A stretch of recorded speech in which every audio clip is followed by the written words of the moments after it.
Hello rat bags, it's Jade. Welcome to the ARK news. Oh my gosh, we've got loads to get through today. Brand new update for Xbox and PS4 is going live today, which has a bunch of fixes for Primitive Plus, as well as a load of other stuff to do with the Homestead update and much more. Also going to be taking a look at the Easter event. It looks like the Excellent Adventure is coming back. These events have been in ARK for a couple of years now, and it looks like it is returning for Easter. And we're going to be taking a little look at what's going on with the classic PvP servers and just a bunch of announcements and information regarding ARK and its community. It's fair to say ARK has had a rough ride in the last couple of weeks, with lots and lots of big YouTube channels actually covering the news about ARK Survival Evolved banning HOD gaming. Now, I'm not going to go over that so much as it's been pretty much played to death and I've already done my little bit, but let's focus on what's going on in the future of ARK. Right, let's get straight on with the console patch. What exactly is going on today? Well, at 10 AM PST time, so that should be around 6 PM UK time, Xbox and PS4 is going to get a patch. Lots of issues with the Homestead, fixed double door pickup after pickup timer has expired, disabled structure pickup when inventory is full, fixed bug preventing triangle roofs from being placed on large walls, and increased the health of fence supports. They've also added the Homestead tech engrams to the boss dinos on Scorched, Aberration and Extinction, and the kibble, they've changed that around. These patches went through on PC last week. They've set the Utranus egg to be usable with extraordinary kibble recipes, they've fixed imprint requests on Scorched Earth,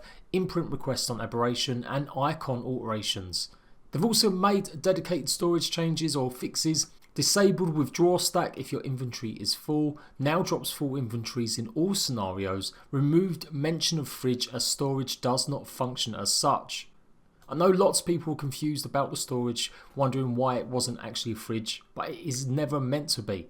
Now, that update for Prim Plus is a little bit smaller than I thought. From the way that Zed had spoken, I thought we was going to get a lot more. I covered Primitive Plus yesterday, and I told you guys that Zed is looking for feedback. I'll leave the link again in the comments section. Go and check it out and you can help decide what might happen with Primitive Plus in the future. But for now, the fixed issue with forge crafting, issues with crafting new kibble, issues with beeswax production in beehives, crafting issues with hazard suit, and miscellaneous issues with coal harvesting. Now, Managamars are always in the spotlight, particularly on PvP. They're just so OP. Now they take damage equivalent to flyers. They fix the Managamars forward dashing when walking off edges. And they've got some other smaller fixes, we'll rattle them off. The Manta has had its reduced speed gain per level. Aberration Oviraptors are now allowed in the Obelisk transfer. Extinction added Hesperornis spawns to the desert and snow biomes, which is obviously going to help if you're trying desperately to get some of the extraordinary kibble, I think it is, where you need the Hesperornis golden eggs. Fixed the water volume in the desert biome that was not said to trigger on collision. Adjusted desert water spawner values to have more fish. Trike, they've got a speculative fix for infinite trike ram. If you've not seen this, basically people are able to glitch the trike, particularly on PC, and it just does this super massive charge. Gillies, the boot armor now matches other pieces, and non-homestead tech added more tech engrams to various bosses. That's pretty interesting. I wonder really how them changes are going to play out. Are they just trying to make it easier for people to get all of the unlocked engrams, the tech engrams, once you've defeated every boss or certain bosses? Platform saddles, they've re-disabled C4 placement and they've disabled high wall placement. They've fixed a bunch of exploits to do with the Enforcer, Basilisk, fence supports, the Tuso and platform limits, and crashes to do with mounts, walls and Managamars. They've also got improvements for performance when you're mucking around with electrical or water networks, and disconnects also called into flex pipes. And they've finally got one round to fixing Explorer Note menu display bug. All in all, a pretty solid update. If they can keep this stuff up and we get updates like this every few weeks or at least once a month, I think that would be a really good way to keep going in trying to get ARK more happy with its fan base. Oh, let's go over the Excellent Ventures stuff. I will be covering this, showing you guys, if you're new to ARK, what exactly you have to do and how it all works. During the event, if you've got a bunny dodo or bunny oviraptor and you get yourself an egg, you place the egg down on the ground and take out your paintbrush and dyers. You'll be able to paint select regions on the egg as well as freehand paint it with the brush to paint any design of yours. Be creative. There is a competition for this. Whether or not you're on PC, console, or you're actually painting a real life egg, you may have a chance of winning $100. Now it's been a while since I played, but I'm pretty sure some of the dinosaurs will be running around with these hats, or you can unlock them yourself. Now in the past, the Excellent Adventure was used so you could summon the Dodo Rex. We haven't seen the Dodo Rex in a long time. You can't spawn it in on the PS4, and I don't even know if you can still do it on the Xbox or whether or not this actually works. But basically you're meant to go and get either the bunny oviraptors or the bunny dodos, get their eggs, and they will lay eggs like these. If you gather enough of these eggs, you can actually cook them in a cooking pot to unlock some of these hats, as well as some bunny ear costumes, and I think it's a Procopticon bunny costume as well. So I think that's in there, but might not necessarily have summoning the Dodo Rex. So that's what's all coming. Update is coming up today, and the Excellent Adventure I'm guessing is going to start at some point next week. Maybe even later on in the month. I guess Easter's coming up in what, 2 weeks? Now, as I mentioned earlier, ARK has had some issues obviously with pretty much everyone backlashing against them for banning HOD gaming. But not just that, just been really fed up with stuff like undermeshing, particularly on the PvP side. So they've added a little splurge here at what they're trying to do. Last week it was made very clear by the community that meshing remains a critical issue in ARK. Without going into extreme technical detail, it is complicated to show our internal efforts to combat meshing, which is something we have continually been working on.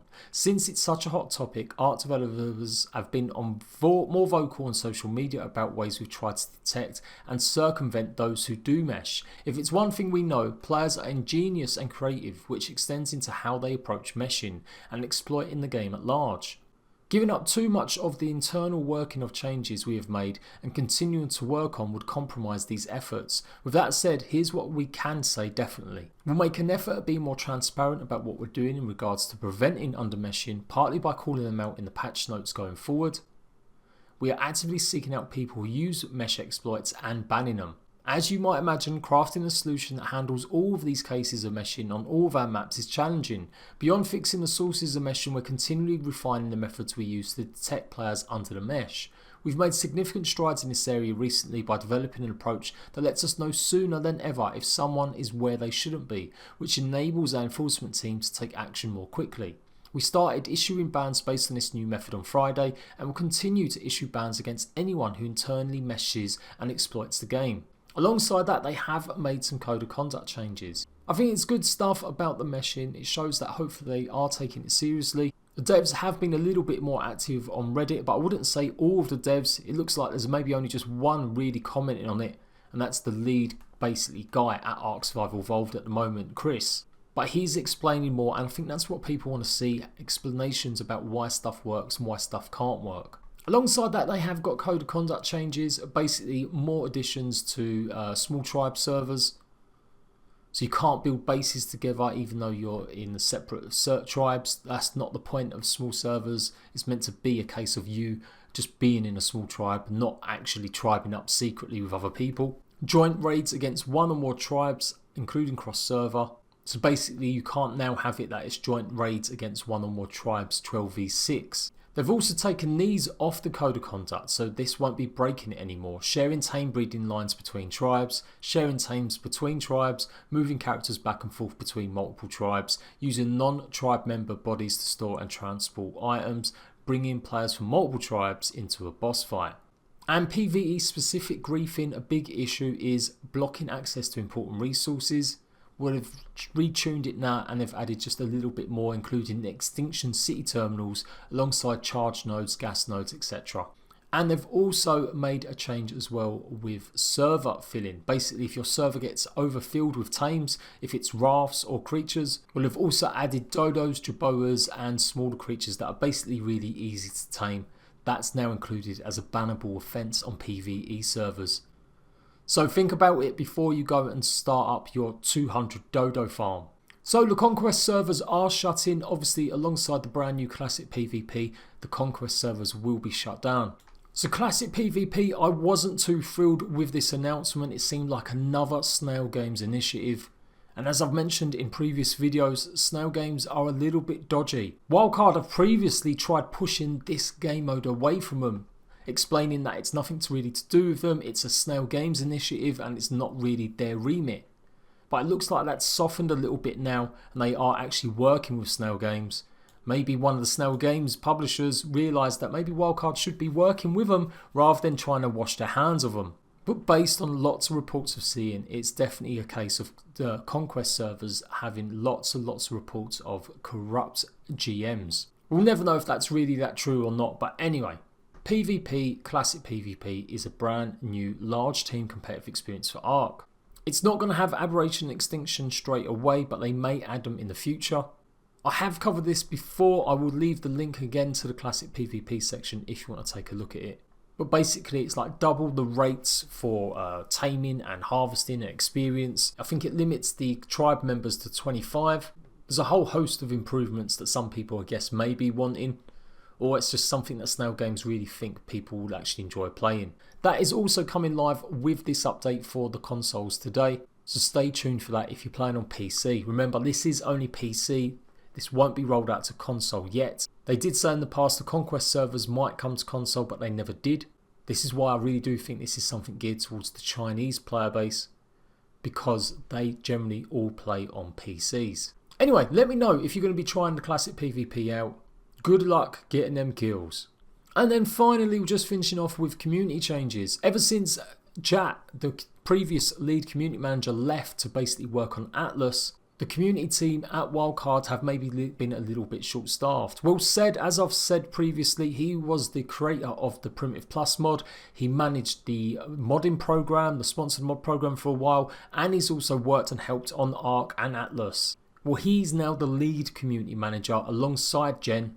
And so hopefully this means we're going to get even more talking about ARK in good ways. I've got a bunch of things I want to talk to Sed about, so I'm writing up a plan to send to him right now. And I'm hoping we can really improve the way that the community interacts with ARK and the devs work with the community. Are you hyped about some of the changes and the fixes? Isn't it exactly that sexy, but some of these I know have been bugging people for a while. And definitely when they implement the little event, that will be something small and extra. It's pretty easy to do, I guess. I wish maybe they tried something a little bit extra, but at this point anything they do tends to break the game more. So I might just be happy that this might be a reliable event to put up rather than try something new that might break it. I'll be linking brand new servers to my cluster today on Xbox and PS4. So if you're looking to come and play ARK Survival Evolved on some good servers with rat bags, come and join my Discord and find out more information there. The link is in the description box down below. Good luck if you're going to be doing some real life egg painting or painting in the game, and I'll see you ratbags for another ARK Survival Evolved news video very soon. Bye bye!